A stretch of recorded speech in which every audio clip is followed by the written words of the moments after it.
Hey everybody, my name is Dexter Carmen. I'm the executive director at the Cave Collective, and I am here with Peter Strong of Racing Magpie. Hey Peter. How's it going, Dexter? Good man, how you doing? Hanging in there. So, as the audience can see, kind of vaguely behind us here, there's some stuff going on at Racing Magpie. Can you tell us what's happening here today?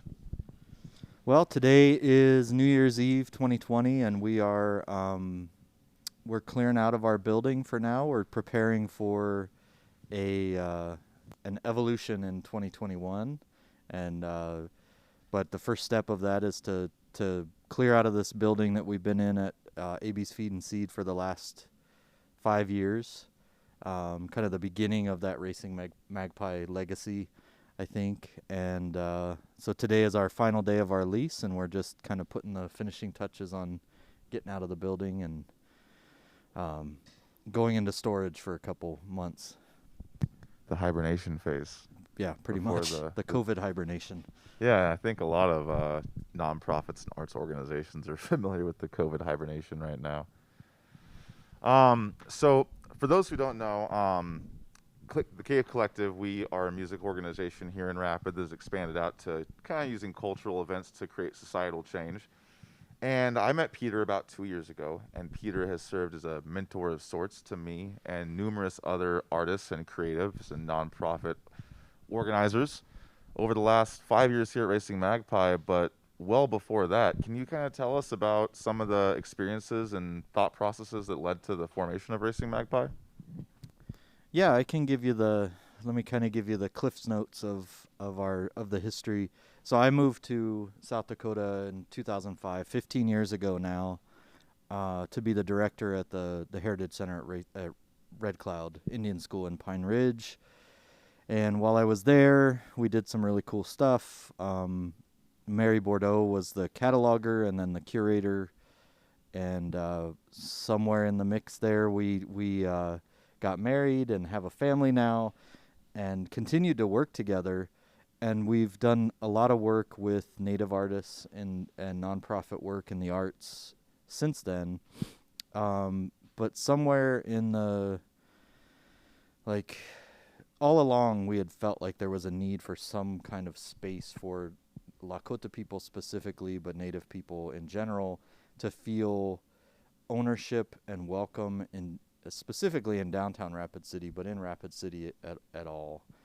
And the arts were the way to do that. I think we really believe that arts and culture is already the center of Lakota life. So why not kind of quantify that in a space in some ways and build community that way? So 2000 and I'm going to lose track here. 2000 and like middle of 2015, we created our business called Racing Magpie. We were able to find this location here at AB's Feed and Seed and work with the owners. They really helped us get on our feet and make things kind of get into the building. We were able to expand from about 2,500 square feet up to 5,000 and then all the way up to 75,000 as we kind of spread out through the building over the 5 years we've been here. And we have a contemporary native art gallery. We had all kinds of studios. I think we were up to like 20 artists and studios at some point in that 5 years. And we did all kinds of community programming, classes, um, art openings. We traveled exhibits. We, uh, did so many different things along the way. And that the reason we were here again was about identity, community, and being a good relative, which is at the core of being a Lakota person, which is something I continue to learn how to do better each year, hopefully. But it's at the core of what we do is being a good relative to everyone and being there for each other, um, fulfilling obligations and responsibilities, but always centering it around arts and culture. So that's kind of what we've been doing. When you and I met a couple years ago, we brainstormed all kinds of great ideas, and then we were able to do a few little things, and then COVID hit. Yep. My timeline's jumping all over the place, but um, And then we were able to do some really great socially distanced things too, all about the artists and this community that's here and everything that's happening, and put the word out and kind of create a bigger stage for them, to put it in a different way. So coming off of that, um, the Black Hills and the surrounding geography is a very unique region, geographically, but also socially, culturally. Why do you feel like what you're doing here at Racing Magpie was necessary in this community, as opposed to other communities? Well, it was a whole bunch of different variables, but the bottom line is, we are a native arts organization. This is Lakota country. We're in the shadows of the Hesapa of the Black Hills, the place where Lakota people actually emerged into this world. Like it literally is the emergence place of Lakota people. And it was very important to kind of continue to build on that and continue to um, provide an alternative viewpoint, or just a place where Lakota people can put their own thoughts and their own words, their own voices out there in ways, through the arts and through culture, and not have to worry so much about this kind of romanticized viewpoint of Native people that's out there in the world.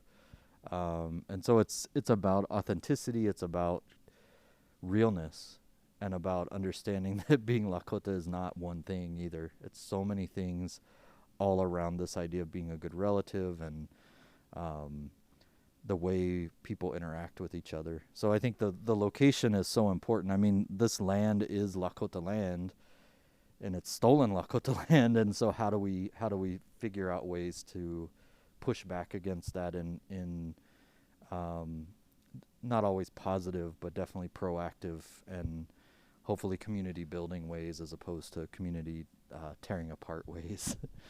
Sure. Those of us who work in the arts, as I imagine a lot of folks watching right now, as well as a lot of the folks in this room, those of us who work in the arts know that it has a power to communicate ideas that cannot be communicated otherwise necessarily.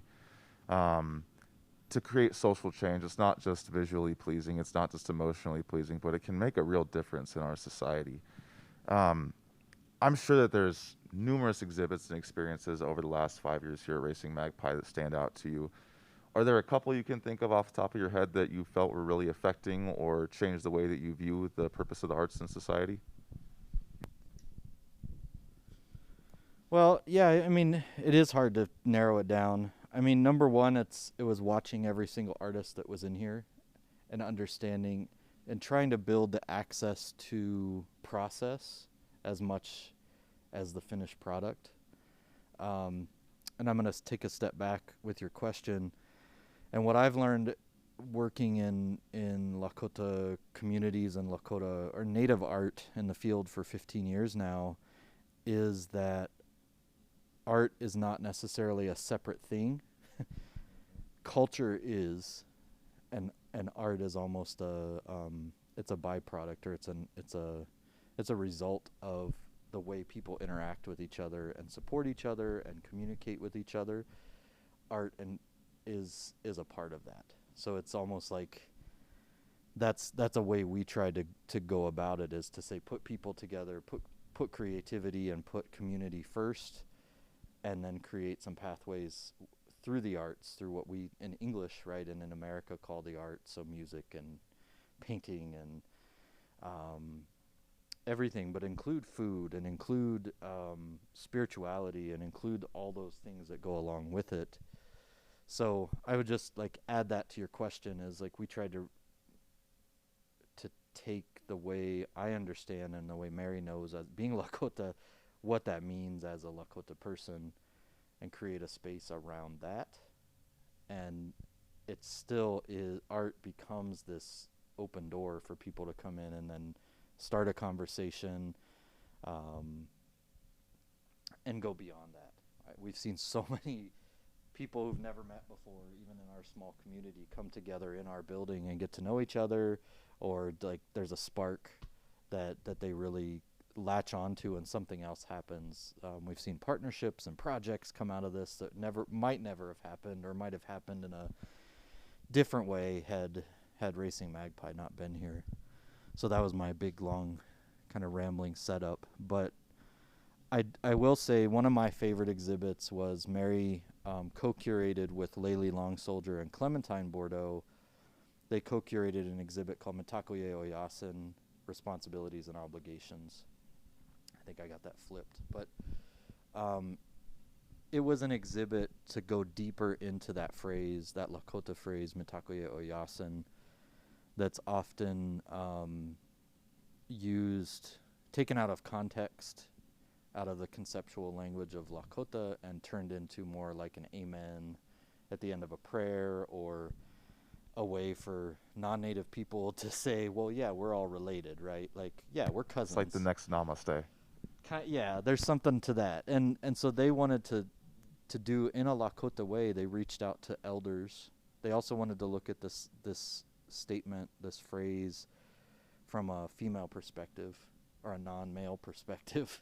And so they interviewed about 6 women who afterwards they realized they were all educators. So there was like this really cool vibe of teaching and learning. But they really examined it. They used those, and then they used those videos. They created 3-dimensional artwork to put in the gallery. Layli created poems and incorporated them into some stars. And they created this multi-layered, multi-sensory exhibit that incorporated the interviews, the audio, the interviews and video, smell.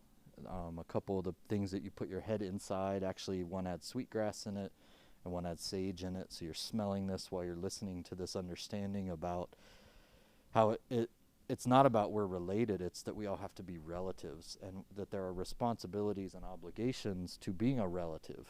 You can't just say we're cousins and then continue to be bad to people or just ignore them. Like that really means we have to do things for each other. And and other people do that. And it's not just the living, it's also the inanimate objects. It's the rock, it's the earth, plants and trees, and even mosquitoes, things we don't like, things that we may not want to be relatives with, but we are. And they serve a purpose, and we need to have some sort of reciprocal agreement or relationship. So that was an amazing exhibit. And then we were able to have it here. It was in 2 different galleries in the Twin Cities. It was in Fargo last, and it was pretty incredible. And just seeing those 3 Lakota artists really creating a collaborative exhibit was really cool. And we hope to see more like that in the future come out of Racing Magpie. I think tying together this interview too, I think Amplify Black Hills was incredible. This was this kind of, you and I came together and said we need to do something, right? There's this pandemic, people are stuck at home, artists have lost out on gigs, they've lost out on teaching opportunities, they've lost out on art markets, but they're still here and doing amazing work. How do we connect this audience that's out there watching, scrolling through social media all the time, and how do we make this connection? So I think that just the ability to put together, I look back at this idea, we put together a 6-hour marathon of, I've lost track of the number of musicians and visual artists, but it was, like 20. And then we Yeah, there were 6 musicians and 12 visual artists. Yeah, and then we culminated with a socially distanced live performance here in the parking lot. Like, we didn't know what kind of impact that would have, but we knew that these artists are here, they're incredible, they still want to create and perform and share, and how do we do that? And so and how do we do it in a socially conscious, socially distanced, and virtual format, right? Well, that's something that I've experienced. I'd be curious to get your thoughts on just that the role of arts organizations within communities. I feel like the responsibility we have to our community and the responsibility we have to one another as relatives. I feel like what arts organizations provide to a community are the same things that people are going to church or to bars or to whatever social gathering they have. They're looking for connection. They're looking for something that scratches beyond the surface of this shallow life that we see in front of us. Yep. And the arts are what they are our window into that world. And in this time, life makes less sense than ever. You mentioned how during the Amplify Black Hills, we didn't know how it was going to impact, and we were stunned. I think almost 5,000 people tuned in that day. There's, you guys are doing this winter camp program right now. Speaking of Lately Long Soldier, I've gotten to tune into a couple of those, and you're continuing this programming. And what you see in those, and you see it with the Cave Collective digital programming too, some of them have 300 viewers, others have 6. Mm-hmm. But you just keep doing it because traditionally in our spaces, it seemed like you had to have an audience. If you didn't have a turnout, it wasn't worthwhile. But in this time, we almost kind of have to keep doing it whether people are watching or not, it seems. Do you get that sense at all? Yeah, I guess I've never thought about it in that sense, but I do agree that one of the beauties of this virtual setting is that, and like I'm a museum guy from my background's in museums, so I've always thought about preserving and storing and archiving and thinking about the future. And I'd love that this virtual format gives us that ability, right? It's not just about that exact moment. I mean, live is Right. great, live is amazing, and there's a power in that, and there's a power in the interaction, the immediate interaction with people, and there's this ability to go back and store it and work with it and try and connect with educators and try and connect with youth and try and connect with people just trying to expand their horizons and say, yeah, check out our YouTube channel. We've been archiving everything on YouTube. Check out our Facebook channel if you have Facebook, which, not everyone does. So But the Cave Collective and Racing Magpie do have Facebooks and YouTubes. You should definitely check both of them out. right, and it's cool because it in my mind it expands that. It also expands the access that people who are not physically located here in the Black Hills region can have some sort of access and be impacted by the artists that are doing this work, that are creating, that are doing a workshop on poetry, that are talking about Lakota culture, that are performing, that there's this expansion of impact. I don't know that we can document it yet or like explain what that is yet, but I mean, I've got a lot of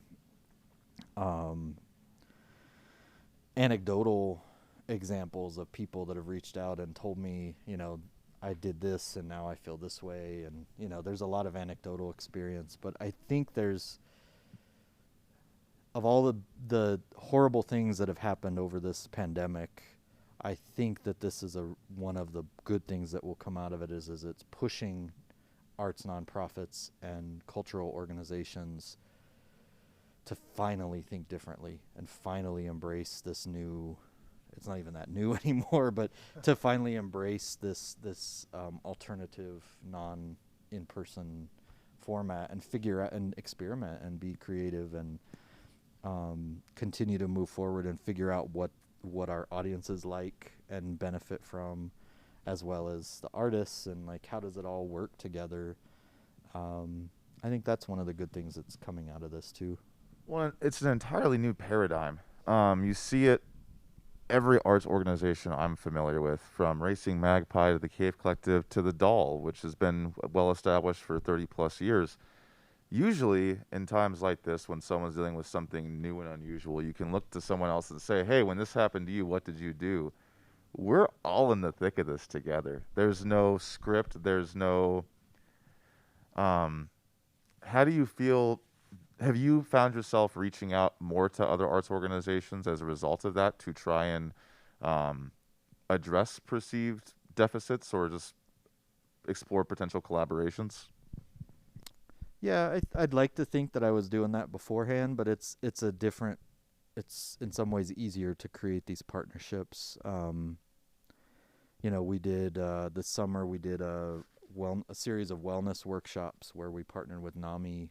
I'll forget their acronym, so I won't go there. But NAMI South Dakota to support wellness, general wellness of people by creating these spaces where people could kind of interact with each other safely and yet around art. Like, how do we have a poetry workshop and really share our emotions in a way that's real and supported and creative? How do we, we did that. So that was a cool partnership over the summer.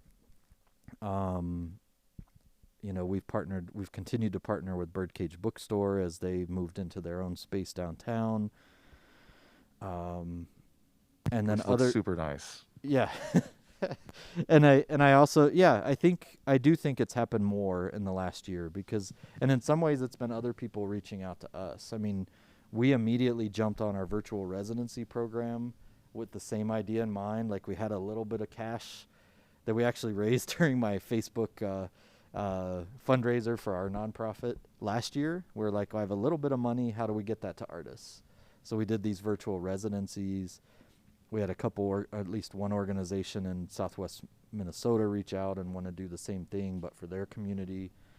Like, how do we partner on this? And that's grown into a really cool dynamic and relationships that are going to continue to grow. So yes, I think to simply answer your question, yes, I think the desire to reach out and partner and have strength of multiple organizations has definitely grown in the last 9 months as we've worked our way through this pandemic, and hopefully that continues beyond. It's also easier in a virtual setting because you're not tied to a physical space, right? It's harder to get one organization to come to another organization's space if they have their own. But sharing virtual space is a different feel in a lot of ways. A lot of the walls have disappeared for better and worse. So we're sitting in front of this mural right behind us here. I'm going to step out of the way of the camera a little bit. So this is Peter, and our good friend Derek Focus Smith painted this. He's lurking in the background right now. He doesn't want to be on camera. I'd be curious so Focus is actually the one who invited me down here to do this interview with Peter. Focus has been a huge supporter of Racing Magpie for many years. Do you want to share some of your relationship with Focus and what you think might have spurred him to do something as cool as this for us? Yeah, I said earlier, this just makes me giggle. I've never been in an art piece before. Little embarrassed too. Yeah, Focus, I first met Focus years ago back in Pine Ridge when I was at Red Cloud. Got to get a taste of his graffiti down there. And we've been able to stay in touch off and on these last few years. As Derek's as Focus has been finding his way, doing his stuff, both in a professional capacity and his street art too. And I think it's like everybody else. We found ways to work together that make sense to both of us. And how do we support each other? I don't know that we've fully figured that out, but I think we're doing a good job with it. I mean, I just got reached out to a few weeks ago. He got a residency with the Heritage Center, and they said, could he have some studio space in Rapid? And I was like, well, the next 2 weeks, absolutely.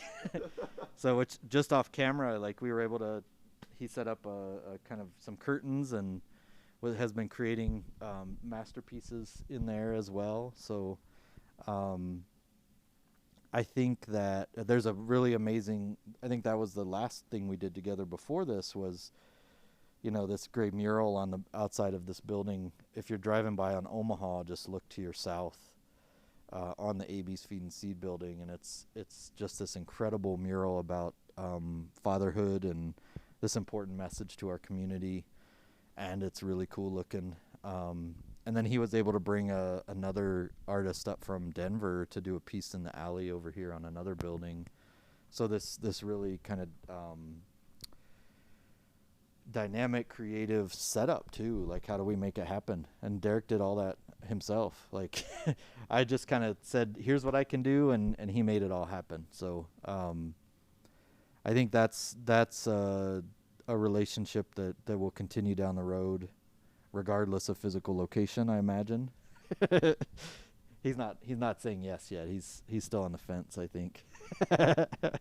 Being very stoic over there. No. But that's the kind of real relationships I personally try to have with people, with individuals and groups, and it's that part about being a good relative. Like, Focus and I continue to figure out what are those responsibilities and obligations to each other, and we're gonna work on that as I continue to get more gray hair and grow a lot older and get tired a lot easier. But yeah, and I just I'm really glad this is back here, and I hope everyone gets a chance to see it at some point when it's safe to do so in the future. And Focus's stuff, man, follow him on social media. Yeah, you're not following Focus. It's Foci Current. Is that right? So FOCICURRENT. Yep. Yeah. Instagram, Facebook. Yep.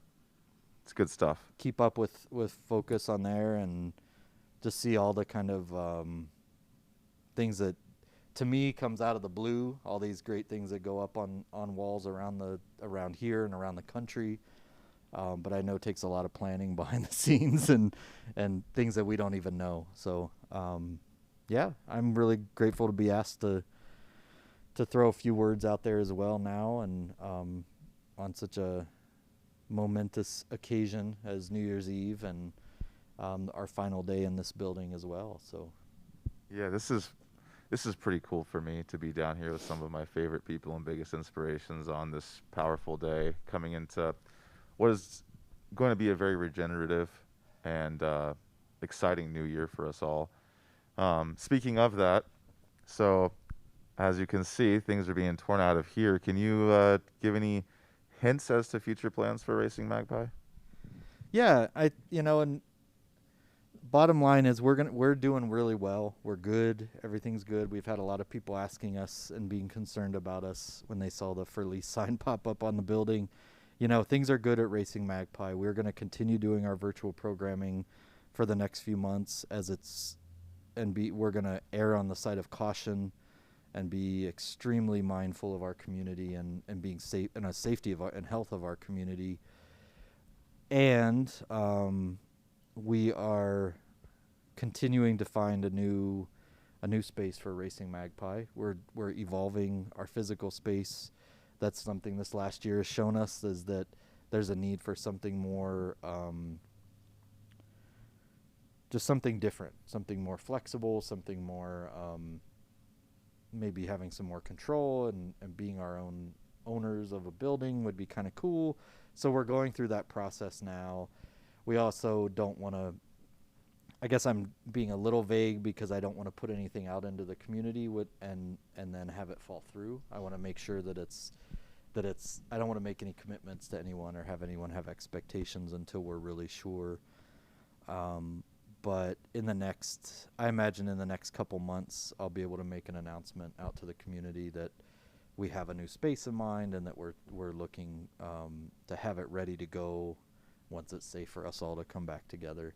And again, it will continue to center around a contemporary native gallery, artist studios, and community space. I mean, that's really, that formula works, but we're evolving it. We're 2021's a year of evolution for Racing Magpie, and we've brought our 501c3 online for this next year, so we're able to be more flexible in our funding and the way that we can get these programs done in the future too. So just all kinds of stuff going on. Well, I'm really excited to see what happens. I want to thank you once again, Peter, personally. When I started running a arts nonprofit, I had absolutely no idea what I was doing. I still don't.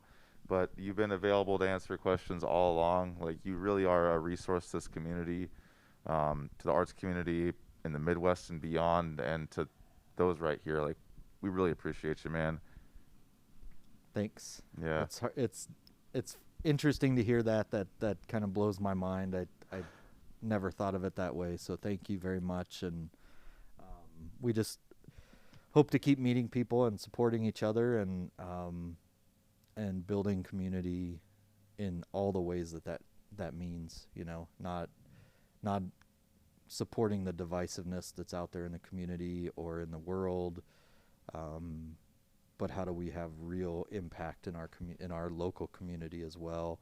And us, we're always putting Lakota people and Native people, building stages and amplifying their words and their voices and all this stuff that's already happening in the community. I think that's one thing I always come back to, is that I don't think we're doing anything new necessarily. I think it's about lifting up what's already been happening in Lakota community for generations, like that just has been overlooked or ignored or pushed to the side through racism and all those other white supremacy and all of that. Like how do we change that process? So but yeah, thank you. I'm kind of trying to deflect a little bit, but No, I it's really do okay. appreciate Yeah, it. So. absolutely. And I mean, maybe that deflection is why you're so effective in the role you're in. It comes with the territory, I think. I also want to say thanks to Focus. Really appreciate it, man. Thank you for inviting me down here and doing all this for Peter. It's super awesome. This is Peter Strong, everybody. I'm Dexter Carmen. We are at Racing Magpie. Thank you all so much for tuning in, and have a wonderful new year. Thanks a lot.